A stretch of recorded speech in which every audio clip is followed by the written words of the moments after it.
See, this is exactly what I'm talking about. Now, that's from Bleacher Report. Somebody from Bleacher Report wrote that. But it wouldn't shock me if you ghost wrote that. This is exactly what I was talking about the other day on Tuesday. Oh, really? Okay, that's surprising me. For entertainment, it entertains me, but I don't agree with I am not entertained. I find it wildly entertaining. I am. I'm not entertained. Well, of course you would be, because this not long ago was your sentiment, okay, that they were going to, disappoint anyway because they had a quarterback who never won a playoff game before. They had a wide receiver that had never won a playoff game before. And I asked you the other day, I said, Michael, if the Rams go on the road to Tampa and lose to the greatest quarterback of all time and the defending Super Bowl champions, will you, a la J.J. Watt, consider that a failure? And you said, no, because you're picking the Rams. Chris Sims, I know you don't think Tom Brady is the greatest quarterback. I know you think Tom Brady is just the guy that pads stats and is in the right place at the right time. I get that. You're a jerk. Please, you're a jerk. I'm trolling. I am, and I'm trolling. But I'm not far off the truth, though, and everybody knows that. but all seriousness, how can the Rams, as much as they've gone all in, how can they be considered a failure, a loser, or an underachiever if they lose on the road to a guy that's won 35 playoff games and the defending champion Tampa Bay Buccaneers? Yeah, that's right. I mean, I don't look at it that way. I agree with you there. I do. I mean, this is not a failure of a season. Again, it's football. They got a lot of new moving parts. They've come together pretty well as a football team. Did I expect them to reach their maximum capacity for what they are as a football team this year or right now? No, not necessarily. I didn't. Really in football, usually it's year 2, year 3 where things come together the right way when you got a new unit of guys. And again, I know the Bucs aren't totally healthy here, but I mean, the Bucs aren't lacking superstars here by any stretch of the imagination. Not at all. I know Godwin's hurt and AB's hurt. It's still the greatest tight end in the history of football. It's still one of the greatest mismatches at wide receiver in the history of football at Mike Evans, who's 6'5" and runs 4.3. It's still JPP and Shaq Barrett and Ndamukong Suh, Vita Vea, who's maybe the best defensive tackle in football, Devin White, who's the best linebacker in football. Hey, Aaron Donald, this is still a roster. Well, I got you. No, and I'm going to get there. Tackle. That's where it's going to be a fascinating matchup. I was talking about the best defensive tackle in football part. Unless you consider Aaron Donald an end. Or just consider Aaron Donald. They're different players. Yeah, I do. I think I look at it as he's just Aaron Donald, like arguably maybe the greatest defensive player ever. That's where I put Aaron Donald. He's up there with Lawrence Taylor and Ray Lewis and Reggie White. Oh, yeah. Yeah. Ooh. I do. Well, I know. He's a GOAT. He's a GOAT. But I'm sorry. But Chris Sims, emphasis on the Sims. As much as I love Aaron Donald, I would not argue that he's the greatest defensive player ever. I don't want to derail you. You're just throwing out some serious compliments, like back to back to back. How many defensive MVPs does he got to win? Same as Lawrence Taylor. No, he's all-time great. Yeah, that's what I mean. I can't say he's better than Lawrence Taylor. I couldn't argue that. But I'm sorry, this is your. I'm not going to say that either. I'm just saying he's in that classroom. He's in that classroom Absolutely. with them. He's in the club. He's behind that velvet rope. Right. Yeah, he in the club. Yes. No doubt. No doubt. Yeah. I mean, the elite of the elite. So, yeah, and I understand that. The Rams are a really good football team. Hey, what's interesting about this is, every football team has a team that's kind of their kryptonite, where you just go, oh, they don't match up the best. They might be better than that team overall, but they don't match up with that team the best that week. And this is one of those, and one of the few teams in football that I think pose some matchup problems for the Tampa Bay Buccaneers. That's why I don't think, it's no fluke that the Rams have beat them twice, in the last 2 regular season matchups since Brady's been there. They can do, a little bit what we always talk with Brady. They can get home and get after the quarterback with 4. Of course, with Von Miller now, they're even more dangerous. They have creativity in the Raheem Morris defense. And, of course, Raheem being in Atlanta and getting to face Bruce Arians a few times understands that offense. But they can, blitz 2, drop 2 out. Blitz 1, drop 1 out. They never have to compromise, blitzing too many guys and leaving the secondary in bad spots. They change up coverages and do things that are, a little different on a week-to-week basis. And really history, especially here, Tom Brady late history, those are the teams that give him issues. You look at their losses this year. Rams, the Saints twice, Washington, what do they all have in common? Kind of creative, outside-the-box coverages and a front four who can disrupt and make Brady a little flinchy and jumpy in the pocket. And that's really probably his biggest negative at this point of his career. And that's where I think the Rams, and I think this is a coin flip game. I'm looking forward to this. I think it's going to be very close and a lot of fun to watch. I think it's going to be close, too. You called it a coin flip game. That means that the Bucs could win it as well. What do the Bucs do that might frustrate the Rams? 'Cause I think we all look at it as, hey, the Rams can really get to Brady. I agree with you. But what can the Bucs do that will mess with the Rams, either on offense or defense? Well, yeah, let's start on the offensive side of the ball. Like watching back like the matchup from earlier this year and just remembering the game from last year, the one thing I look at it and just go, what I don't understand about the Bucs approach, they got pass happy in both games. And that's what I don't agree with. Like, we talked about the Rams a few weeks ago when they got to play the 49ers. It's a little scary because the 49ers run right at them. The Rams are a smaller defensive team. They're predicated on speed. The Bucs are big and overpowering.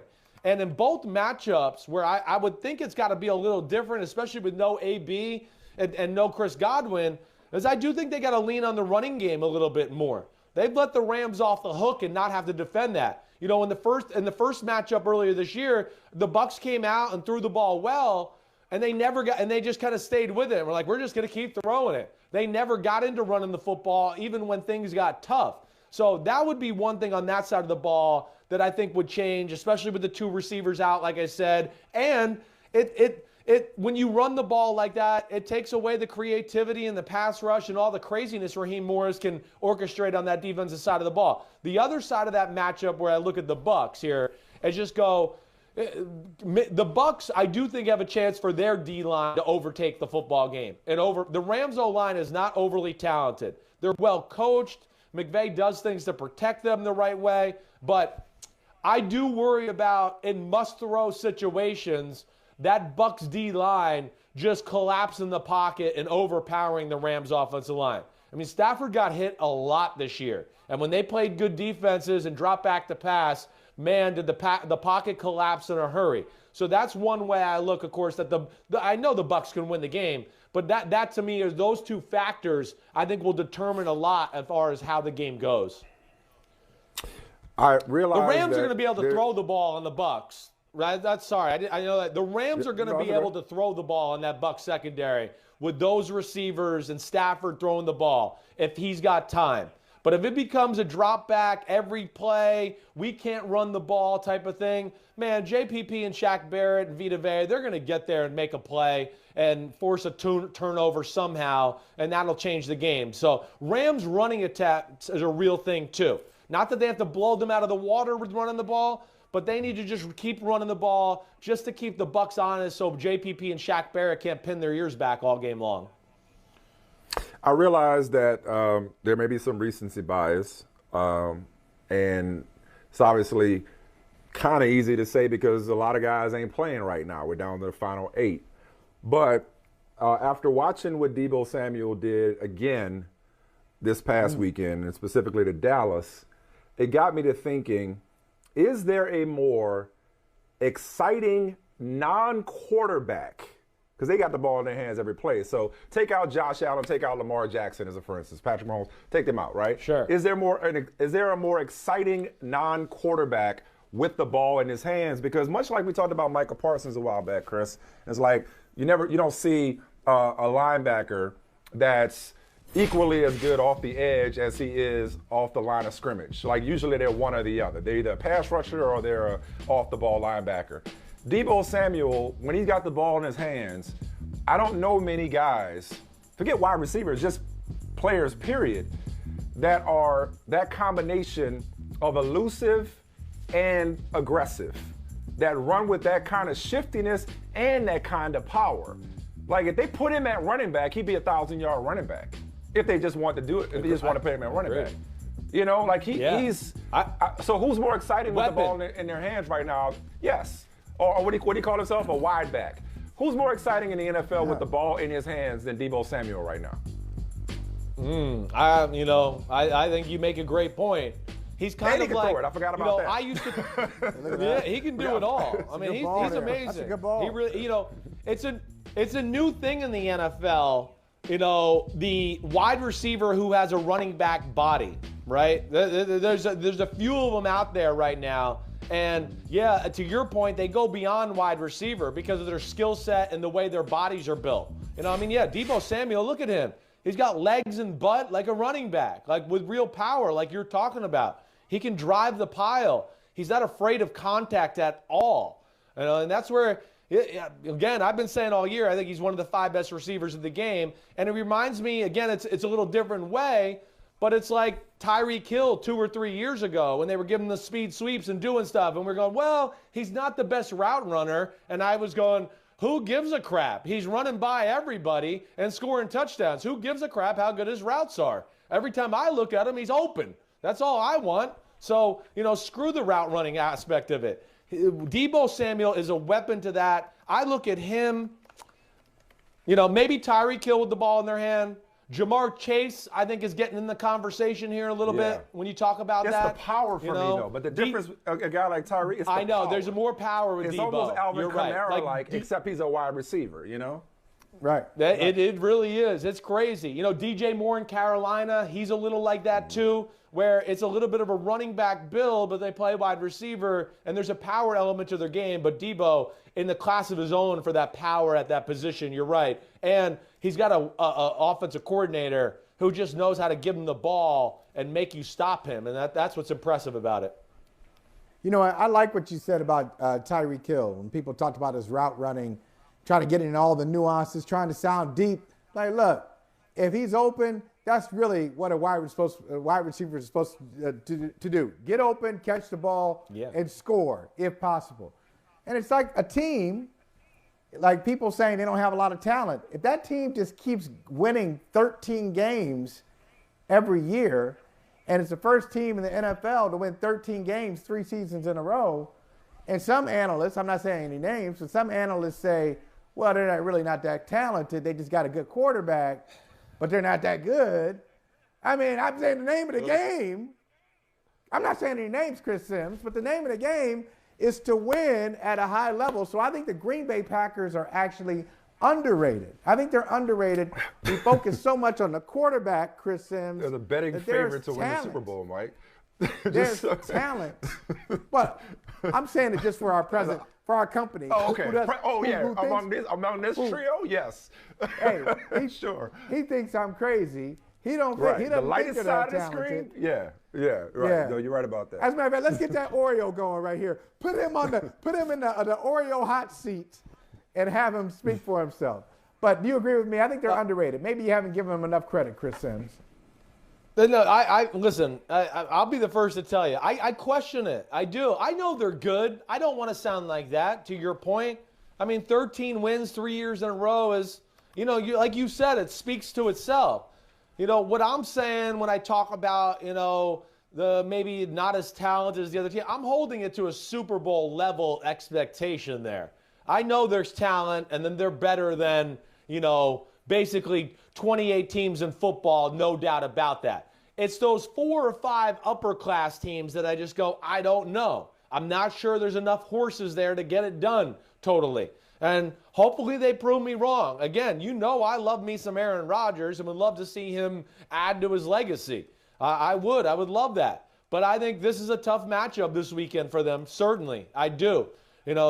This 49ers team, they can run the ball with the best of them. The Packers weren't great at stopping the run at the end of the season. That concerns me. They can rush the passer on the defensive side of the ball. They don't need to blitz and do that. Of course, Shanahan, his creativity. It's these type of teams that have given the Packers issues where, there's a great size and speed combination with the 49ers. They got great size on the line on both sides of the ball, and they got speed at just the right positions, and they're a tough matchup for the Packers. So I know I probably have been a little bit disrespectful of the Packers. I get that. But I don't think they're going to win this weekend. I'm taking the 49ers. You're picking the Niners to win this game, huh? I do. I just think it's one of those. In the NFC, I really think both home teams would rather play the other team. Like, I think I think the Bucs would rather play the 49ers, and I think the Packers would have rather saw the Rams come into town. I think that kind of fits, their style of play a little bit more. But yeah, I do. Here's the one thing I'll be looking for, and this is to me one of the keys to the game. With the Packers on the offensive side of the ball, the first matchup, and we've talked about this before, the 49ers corners are not great. They're not. And teams let them off the hook and let them play coverages where the 49ers corners are on an island, and yet we're still trying to throw the ball over the middle into Jaquiski Tart and Fred Warner and Dre Greenlaw, and they're all over the stuff, and we're trying to jam a ball in there for 6 yards. I don't know if you saw what Troy Aikman said the other day. He said it 2 days ago where, CeeDee Lamb had a lot of favorable looks and was open a lot against the 49ers last week. Yes, this is something I've broken down on my podcast. They leave these no-name corners in some spots where it really becomes one-on-one coverage, and teams don't take advantage of it enough. Rodgers in that first matchup earlier this year, and the 49ers are a different team now, I know that. They did that early on. They basically said, you want to play this guy one-on-one basically against Davante Adams, we're going to wear your ass out there, and Rodgers is going to hit the bullseye, Adams is going to get open, and bam, here we go. But then the 49ers adjusted. They started to play cover 2 more and take away that ability to do that. And the Packers ran the ball well, but it didn't necessarily translate to a lot of points in the second half of the football game. That's something I'm going to be looking for. I think the 49ers, when they play Joe Burrow and the Cincinnati Bengals, because they'll do a little bit of what I'm talking about, one-on-one ball, it's a lost art in the NFL. Like Troy Aikman to Michael Irvin. That's what they used to do, where the 49ers will play cover 2. They'll protect their corners, and they'll call your bluff and go, try to run it on our great front 7 or front 6. We'll call your bluff. We'll let you outnumber us in the run game. We think we're so damn good, you still won't be able to run the ball while we're protecting our corners. If the Packers show their ability to run the ball early, and now that makes the 49ers have to adjust and start playing run-stopping coverages, that's where I go, 49ers are going to be in trouble. And now Rodgers is starting to be MVS, Davante Adams, Lazard on the outside to these less-than corners out in San Fran. I only got one thing before we let you go, Chris. Deion Dawkins, the offensive tackle for the Bills, earlier today was talking about the disrespect that the Bills have experienced, and in particular, the offensive line. And he said, I think he said something to the effect of, with all due respect, F everybody. Now, he didn't say no names, but that could be applied to my esteemed co-host and brother from another, Michael Holley. So I'm going to get out the way. I actually, on the way out, I would just love it, Michael, if you could kind of explain again what you were trying to explain to me about what you were trying to say over the weekend about whether or not Chris Sims is Josh Allen's Buffalo Bills are actually all they're cracked up to be. Josh Allen is great. I love Josh Allen.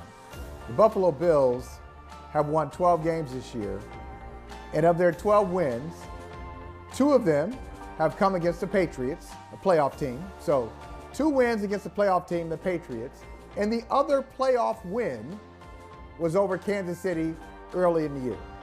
So they got a bunch of empty stats, in my opinion. They've beaten a lot of teams that are at home watching the playoffs, like Michael Holley, Michael Smith, and Chris Sims are at home watching the playoffs. So I don't think they're really that good, is what I'm saying. And they were offended. Like Western New York is all offended. And we'll see. Chris Sims, how do you feel about it? How do you feel about Buffalo and where that team is? Well, I understand. I mean, there's issues. They've gotten better at running the football. So the offensive line has gotten a little more of an attitude towards down the stretch of the season. Josh Allen's on fire. I think they're a very hungry football team. And, I think, again, the teams you talk about, I know they lost to the Patriots, they lost to the Colts, they lost to the Titans. Those teams, what do they have in common? Big, overpowering offensive lines that run the ball on a Bills defensive front that's not necessarily that big or great at stopping the run. Well, guess what? It's the Chiefs. They don't do that. They want to throw the ball. That's the thing I look at there. Is Andy Reid going to run the ball enough this week to take advantage of the fact that his big offensive line can probably move these guys on the defensive side of the ball with the Bills? I don't know. I that's a big question mark for me in this game. If Andy Reid and Eric Bieniemy decide we're going to throw the ball and do that, man, Leslie Frazier and McDermott are going to have 90 million coverages and be dropping different places. And that, to me, is advantage Bills. It really is. I'm taking the Bills to win this game. It's going to be close. I get that. It's the two best quarterbacks, playmaking quarterbacks in the game. I think it's going to be awesome that way. But I don't look at this as being one of the scary matchups for the Bills. Not to say they're going to win, definitely. You know, like I said, I'm picking them. It's another one. It's kind of a coin flip game to me. I'm going to take the Bills because I think, you know, they're the team that hasn't been there. There's a little edge to them right now. But I understand your concerns with them. I get that. You know, if they had to play a 49ers team or the Tennessee Titans in the AFC Championship game, I'm going to be concerned for them once again. But don't forget Michael Holley, too. They were on the 3-yard line getting ready to go in and score a touchdown to beat Tennessee in Tennessee, too. You know, so there is some qualities about this team. Yeah, and they took Tampa to overtime. So there's some qualities to like. But I know what you're saying. I know. I hope they, as a matter of fact, I hope they go to overtime against Kansas City and lose, like, on a safety. So we can have these type of, like, that's such Buffalo logic, that loser logic of, hey, we were almost there. That the Michael Smith, they got the 4 straight, hey, Chris, Michael Smith says, they got the 4 straight Super Bowls. What an achievement. And they were 0-4 in the Super Bowls. Like, I don't want to hear it. Bring home one. Your best backwards logic, I don't know how to explain it to you. I don't know. Go to the Super Bowl. Hey, ask Phil Simms how it felt to win a Super Bowl as opposed to losing 4 of them. Hey, give me a Chris, break. Why go to the game? We'll give you a break. Chris, we'll give you a break from this. Thank you so much for gracing us with your presence. And the one game we didn't talk about, Tennessee-Cincinnati, has the most expensive ticket, going for $265 on Ticketmaster, apparently. That may end up being the best game of the weekend. I like the Titans 27-21. That's what I'm going with. But you know it. I like you guys. You're the man. Appreciate it. Appreciate it. And you guys gave me some low blows in this one. You guys came at me hard today. Damn. Screw both of you. Have a good weekend. It was just your takes. It was your takes. Hey, thanks for watching Brother from Another on YouTube. Make sure you hit subscribe before you leave, and be sure to watch us 3 to 5 p.m. Eastern Time on Peacock. Appreciate you.